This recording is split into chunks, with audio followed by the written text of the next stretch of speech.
समय के प्रारंभ में परब्रह्म के दो भाग हुए, पुरुष और प्रकृति। पुरुष ने अपने आप को तीन भागों में विभाजित किया। सृजन करता ब्रह्मा, वहन करता विष्णु और विलीन करता मैं। इन तत्वों को शक्ति प्रदान करने हेतु प्रकृति ने स्वयं को तीन भागों में विभाजित किया। लक्ष्मी, सरस्वती तथा शिवा।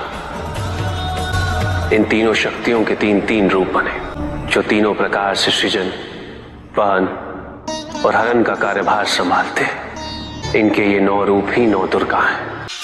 इनका सबसे पहला रूप है शैलपुत्री। शैलपुत्री अर्थात पर्वतराज हिमावन की पुत्री, और इसी कारणवश इन्हें वृषारुधा के नाम से भी जाना जाता है। नवदुर्गा का दूसरा रूप है ब्रह्मचारिणी। ब्रह्म अर्थात तपस्या, चारिणी अर्थात आचरण करने वाली। ये रूप उस ज्ञान व आचरण का प्रतीक है जिसके माध्यम से इन्होंने मुझे अपने पति के रूप में प्राप्त किया। नवदुर्गा का तीसरा रूप है चंद्रघंटा। ये रूप अत्यंत शांतिदायक और कल्याणकारी है।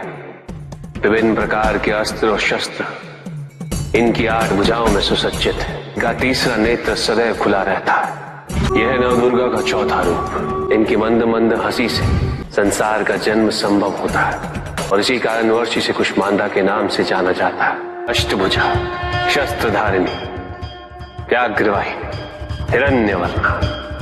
केवल यही है जो सूर्य के भीतर लोक में वास करती है। 10 दिशाएं इन्हीं से आलोकित है। जिनकी कृपा से मूर्ता विज्ञान सागर में परिवर्तित हो जाती है, वो है स्कंद माता। नवदुर्गा का 5वां रूप सिंह वाहिनी, और इनकी उपासना द्वारा मोक्ष का मार्ग सुलभ होता है।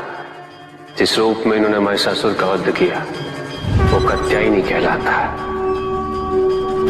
इनकी आराधना करने से अर्थ, धर्म, काम और मोक्ष फलों की प्राप्ति होती है।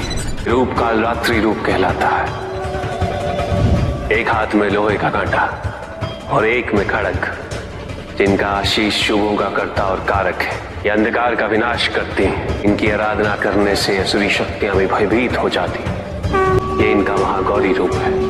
श्वेत वर्ण, श्वेत वस्त्रों से सुसज्जित, चतुर्भुज, त्रिशूलधारी, तालवाद्य धारण करने वाली ये माँ दुर्गा का 9वां रूप सिद्धदात्री कहलाता है। अनिमा, महिमा, गरिमा, लघिमा, प्राप्ति, प्रकम्य, अश्वत्व, ये 8 सिद्धियां किरणी की कृपा से प्राप्त हो सकती है। मेरा अर्धनारीश्वर रूप या सिद्धदात्री रूप की ही देन है।